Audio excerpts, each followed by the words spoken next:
Assalamualaikum warahmatullahi wabarakatuh. Perkenalkan, saya Khofifa Nur Aini dengan NIM 431220102666 dari Prodi Manajemen S1. Saya akan menunjukkan olah data menggunakan eViews dari proposal skripsi saya. Di sini video akan terbagi menjadi 4. Yang pertama yaitu tentang pemilihan model, yang kedua tentang data yang sudah saya ambil atau sampel-sampelnya, yang ketiga tentang olah data di eViews, yang keempat yaitu tentang Sobel test. Saya minta maaf dikarenakan laptop saya yang hanya bisa merekam layarnya itu hanya satu Windows dalam satu waktu. Jadi di sini kita bisa melihat adanya pemilihan model. Maaf, saya akan memberitahu judul proposal skripsi saya, yaitu pengaruh likuiditas dan solvabilitas terhadap nilai perusahaan sektor consumer non-cyclicals BI atau Bursa Efek Indonesia dengan mediasi profitabilitas. Yang saya beri tanda kuning di sini merupakan likuiditas sebagai X1-nya, solvabilitas sebagai X2, nilai perusahaan yang diproksikan dengan Tobinski yaitu sebagai variabel Y-nya, dan profitabilitas sebagai variabel mediasi. Di sini kita bisa melihat uji Chow apabila probabilitasnya itu lebih besar daripada 0,05 maka hasilnya CEM, apabila lebih kecil hasilnya FEM, dan untuk uji Hausman yaitu apabila lebih besar daripada 0,05 probabilitasnya maka hasilnya REM, jika lebih kecil itu hasilnya FEM, dan untuk uji Lagrange multiplier-nya yaitu probabilitas di atas 0,05% yaitu hasilnya CEM, kalau misalkan lebih kecil hasilnya REM.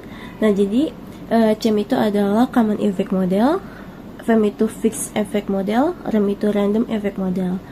Nah, jika hasil dari uji Chow dan uji Hausman ini ternyata hasilnya beda-beda, semisal uji Chow-nya dia CEM dan uji Hausman-nya dia FEM, maka harus menguji uji Lagrange multiplier-nya. Selanjutnya, saya akan menunjukkan tentang olah data saya selama ini, yaitu terdapat 15 sampel, yaitu dari perusahaan sektor consumer non-cyclicals, ada dari perusahaan CK sampai perusahaan TGK sebagai proses food, ada MLBI, ADES, ULTJ, CPIN, Java, dan Unilever. Ada 15 PT dengan 5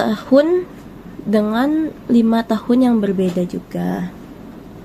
Dan untuk menyederhanakannya, saya sudah membuat filenya menjadi seperti ini. Jadi kalau misalkan nanti mau dimasukin ke dalam eViews, maka bentukan datanya harus seperti ini. Jadi X1 yaitu tadi, kalau X1 saya adalah current ratio, dan X2 nya merupakan debt to equity ratio, dan Z nya adalah return on asset, dan Y nya itu Tobinski. Jadi harus ditaruh seperti ini karena nanti kita akan copy ini semua.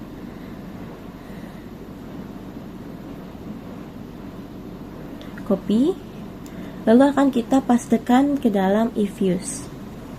Kita ke quick dan kita empty group. Di sini kita scroll ke atas. Kalau misalkan nggak bisa, kita pakai panah di sini.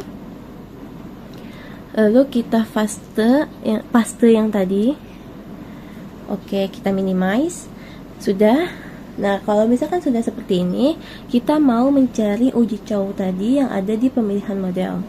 Nah, uji Chow-nya kita pencet shift di laptop kita, lalu kita arahkan kursornya ke X1 dan X2, lalu open as equation.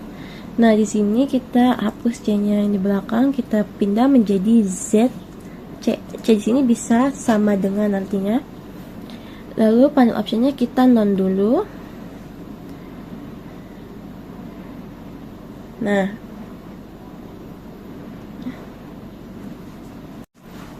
oh iya teman-teman, sebelum kita memulai menggunakan uji Sobel ini, maka kalian diharuskan untuk screenshot ya nanti semua hasilnya, baik untuk yang struktural 1, struktural 2, ataupun untuk uji hipotesis struktural 1 dan struktural 2. Gunanya supaya kalian nanti untuk uji Sobel di Sobel test calculatornya tidak kesusahan dalam melihat angka-angkanya, dan kalian juga punya data dan bisa menganalisisnya dengan cepat juga nantinya.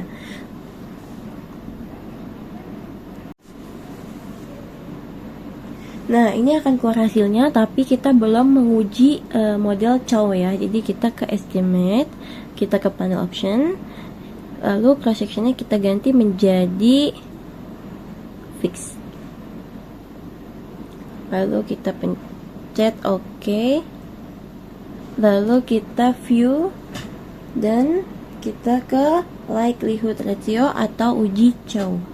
Nah, di sini hasil sudah terlihat, yaitu kita lihat dari hasil cross section chi-square-nya, yaitu probabilitas 0,0033 yang artinya lebih kecil dari 0,05. Maka hasil uji Chow ini kita menggunakan fixed effect model. Nah, kalau misalkan udah hasilnya FEM atau fixed effect model, maka kita tidak perlu ke uji language-nya, kita ke uji Hausman saja. Tapi kita belum lihat uji Hausman apakah FEM juga atau malahan dia bukan FEM.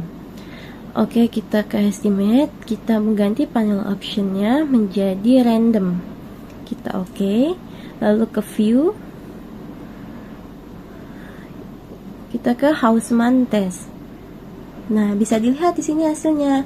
Cross section randomnya yaitu sebesar probabilitasnya 0,0119 yang artinya lebih kecil daripada 0,05. Maka untuk uji struktural 1, karena saya menggunakan mediasi, maka hasilnya adalah kita menggunakan fixed effect model. Tapi kalau misalkan teman-teman ternyata harus lanjut ke Lagrange multiplier, teman-teman gampang bisa ke estimate, panel option, lalu ke cross section kita ganti menjadi non, lalu oke. Di sini view-nya kita bisa menjadi Lagrange multiplier. Nah, kalau misalkan udah keluar angkanya, teman-teman yang tadi butuh menggunakan tes Lagrange multiplier, kalian bisa melihat hasil dari Bridge-Pagannya ini sebesar 0,3449. Jika sudah, kita ke uji struktural 2, kita bisa close di sini, yes. Nah, untuk ngeblok si variable z ini, kita pencet CTRL atau control. Sudah seperti ini, jangan shift ya. Jika sudah, kita ke open as equation. Seperti biasa, C-nya kita hapus, depannya kita ganti jadi Y dan C atau sama dengan.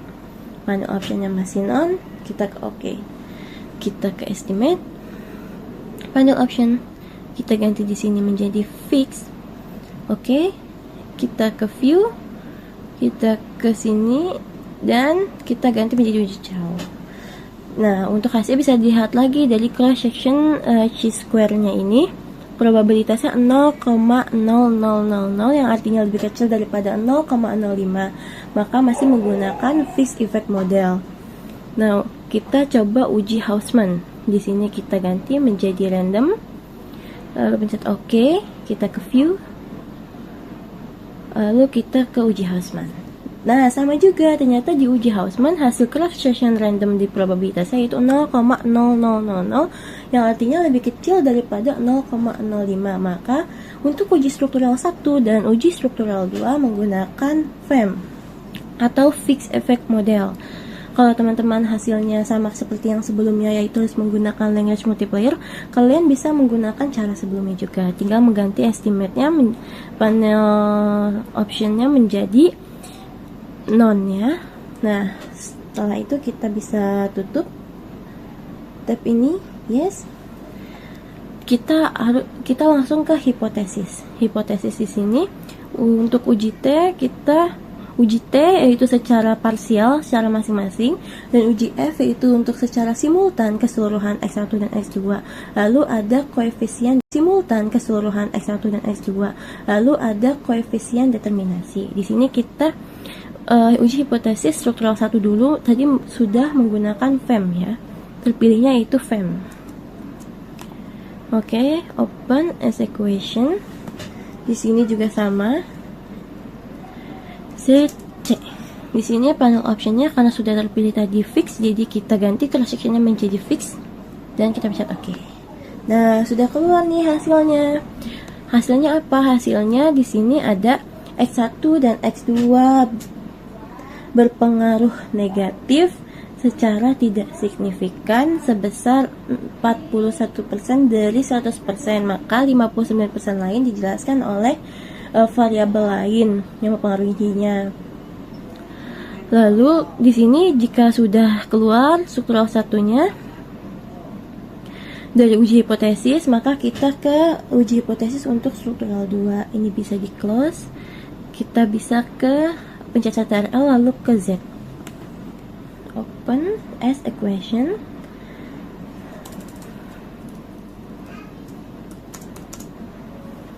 Oke. Lalu ke fix lagi karena tadi saya hasilnya untuk struktural 1 dan struktural 2 adalah fix effect model. Kita oke. Nah, sudah keluar juga nih untuk hasil-hasilnya. Berpengaruh berapa persen nih pengaruhnya? Ternyata besar. Pengaruhnya itu 94% dari 100%, yang artinya 6%nya lagi dijelaskan oleh variabel yang lainnya. Sudah selesai untuk uji pemilihan model, untuk uji hipotesis, maka kita masuk ke uji Sobel.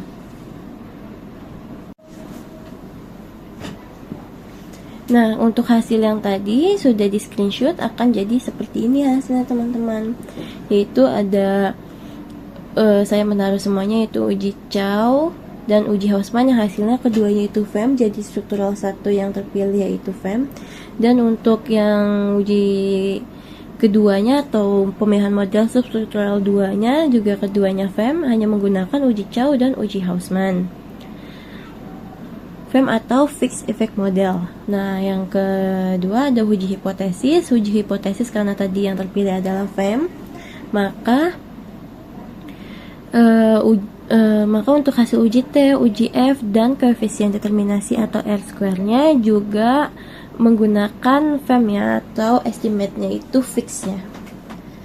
Sudah keluar hasil seperti ini, nanti kalian bisa analisis sendiri. Dan untuk uji hipotesis substruktural 2-nya juga jangan lupa untuk di screenshot supaya bisa dianalisis nantinya.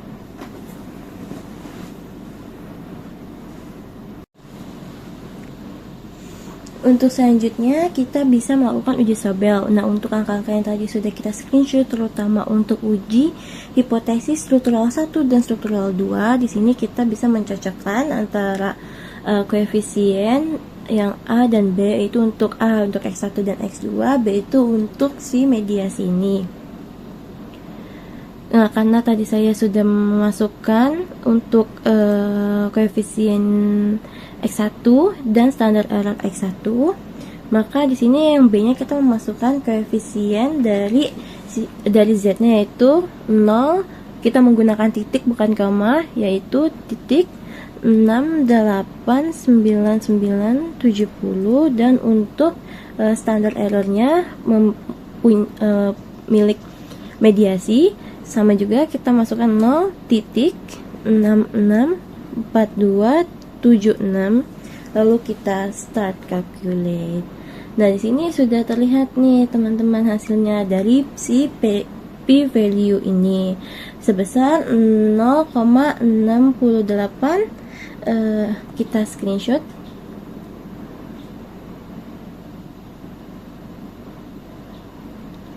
Nah, kita screenshot, lalu kita taruh di catatan yang tadi supaya bisa kita analisis nantinya.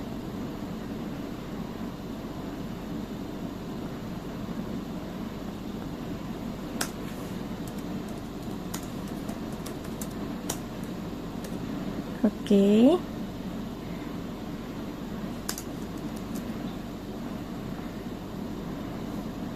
Selanjutnya kita akan uji Sobel X2.